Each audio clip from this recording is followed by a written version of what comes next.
I believe that the screening for men with a strong family history of prostate cancer, it should be a lot younger.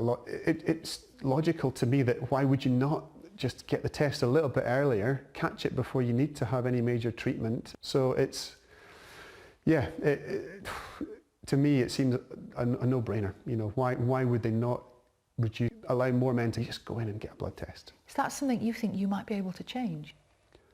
I hope so. I hope, well, maybe not, maybe people seeing this or hearing about my story and then just by them asking their GP will create enough of a surge of interest that the people that make decisions will go, do you know what, we need to address this. And in the long term, this will actually, even from a logistical point of view, it will save potentially millions of lives in the long term. And why wouldn't you? You know, why wouldn't you? A message of hope from the cycling legend Sir Chris Hoy as he speaks for the first time since his terminal cancer diagnosis was made public. It has been 2 weeks since six-time Olympic cycling champion Sir Chris Hoy announced that his cancer is terminal, something he and his family have been dealing with privately for the last year. Yeah, in his first TV interview since then, Sir Chris shared with us the absolute shock and horror that he felt at his initial diagnosis and the nightmare of having to tell his two young children. For a special programme on BBC One tonight, he tells us about the outpouring of support they have received. And the words you're about to hear now are from the poem that Chris read at his son's christening. Are we happy? Okay.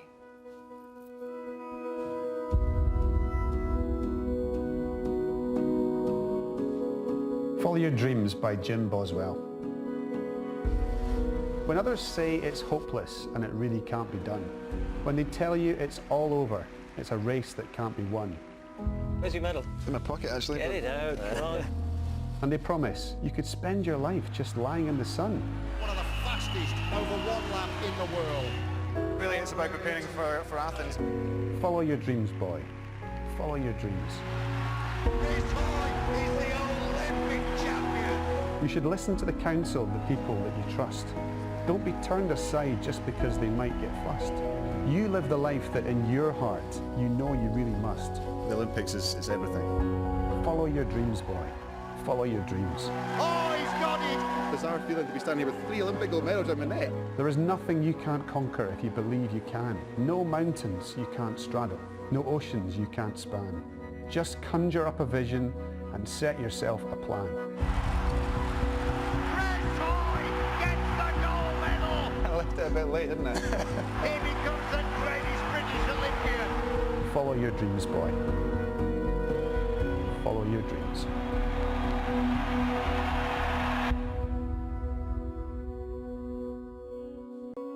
Chris, thank you so much for talking to us today. We're here because you've decided it's time to talk about what you have been living with for the last 12 months. What's that year been like? It's been the toughest year of our lives so far by some stretch. September 2023, I got the news that I had a terminal illness. So I've got stage 4 prostate cancer, completely out the blue. No symptoms, no warnings, nothing. All I had was a pain in my shoulder and a bit of pain in my ribs. You know, I'm 48 years of age now, still lifting weights in the gym, still exercising hard. Just thought it was aches and pains, but this ache and pain didn't go away.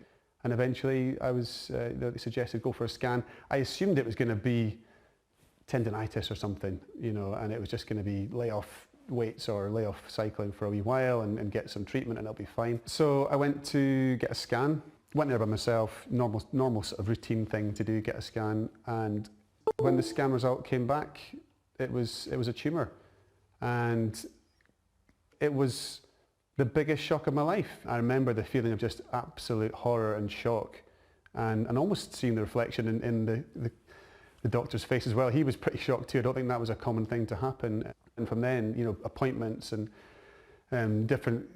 seeing different doctors and different hospitals and scans and appointments, and it was just, yeah, like you were in this world where you felt like you were just existing. You weren't living. It was just like a living nightmare. And trying to get my head around what was happening, what can we do about it, get to the bottom of it too and find out where was this tumour a symptom of something else. And in the end it was secondary bone cancer from prostate cancer. And I'd had zero symptoms, nothing to point me towards that might be an issue. And yeah, we were given the news that this was incurable, stage 4, so it already spread. And this is therefore, this is a terminal illness, and it's about how do we manage this rather than how do we cure it. I'll never forget the words, it's incurable, but it's manageable. You talk in the book about chatting with Sarah and trying to decide what you say to the children, whether you say anything to the children, how you talk about it. Well, it took a long time, and that was the first thought in my head. How on earth are we going to tell the kids? It's just this absolute horror of, oh my God, it is a waking nightmare, a living nightmare. And I think the key was telling them about the treatment. That pain in my shoulder that Daddy's got, well, have you heard of a thing called cancer? This is what it is. And saying, like, I'm about to get chemotherapy. It's going to make me quite unwell. It's not the cancer that's making me unwell, but this is going to knock me back, but it's medicine that's going to push back the cancer for as long as possible and make me feel better for a while. But in the short term, I'm going to be feeling a bit unwell. And I think kids live in the here and the now, and we can learn a lot from that, I think, as adults. But whatever comes in the future, we'll deal with that too. We're used to you being physically capable of anything, but even you found chemotherapy incredibly hard. It was one of the biggest challenges I've ever faced and gone through. It was, for a start, you are approaching it at a time when you're incredibly vulnerable and depleted and still reeling from the diagnosis, which was only a few weeks before I started the chemotherapy. And it's walking into a cancer ward, seeing really ill people around you and just feeling like you're looking into the future and thinking everything about the whole experience, it's horrifying, and you start to feel sorry for yourself a little bit, and that's the point. You're trying to nip that in the bud and say, come on, don't embrace the negative thoughts, keep focusing on what we need to do. We're here for a good thing. We're here to try and start punching back. We're doing, this is going to be a positive fight against the cancer. So you've got these two kind of sides of your brain fighting to try and you're trying to stay calm and stay in control. But when you get in there, and it's not a pleasant experience, I don't want to scare people away, but essentially you're getting poison pumped into you, and I was ready for that part. I knew what the process was, I understood it all. What I wasn't really ready for, I think, was they put like it's minus 27 Celsius mittens and socks on, and an ice cap as well. The hands and feet is to stop you losing the sense of touch.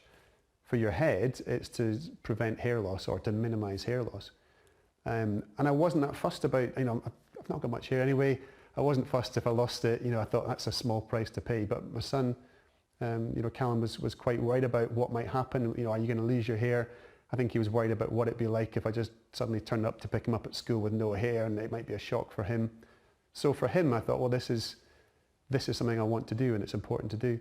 But that was the biggest pain. That was the biggest challenge. It was excruciating. It's like torture, basically. And I wasn't ready for it. I didn't know how to cope with it, how to deal with it initially.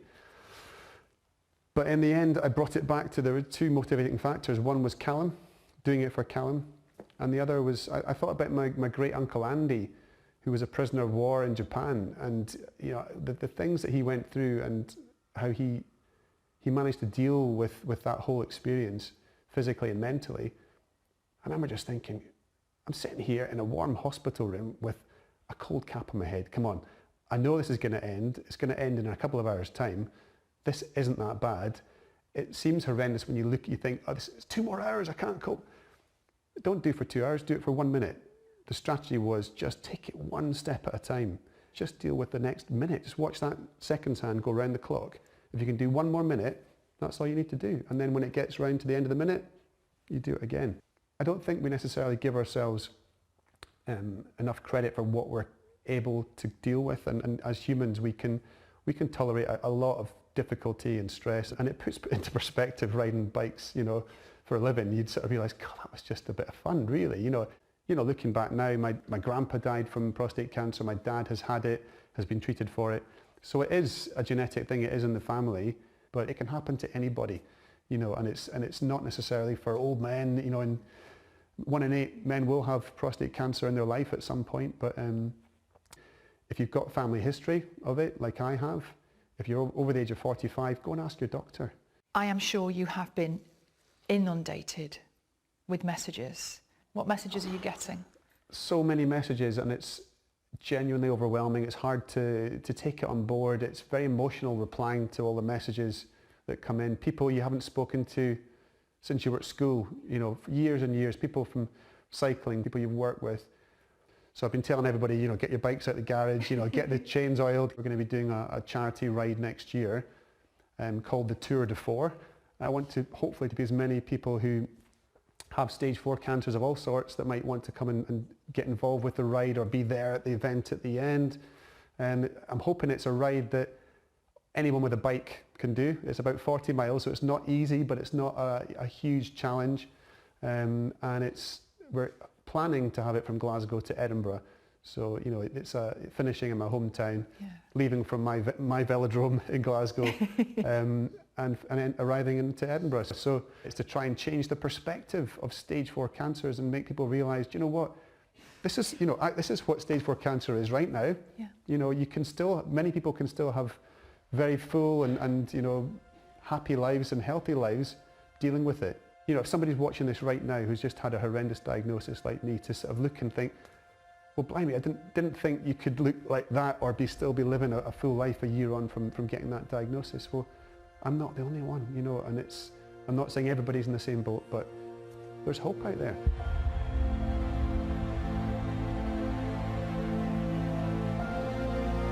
Our time on this planet is finite. Don't waste your time worrying about stuff that isn't that important. Focus on the things that are important. Focus on your family, the people in your life.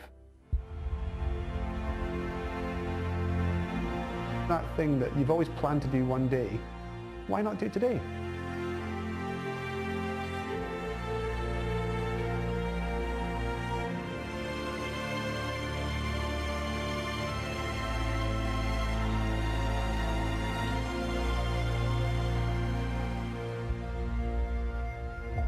My perspective on life has changed massively.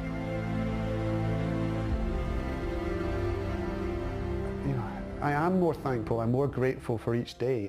It's been a tough year, and it's going to be tough ahead in the future too, but for now, right here, right now, we're doing pretty well.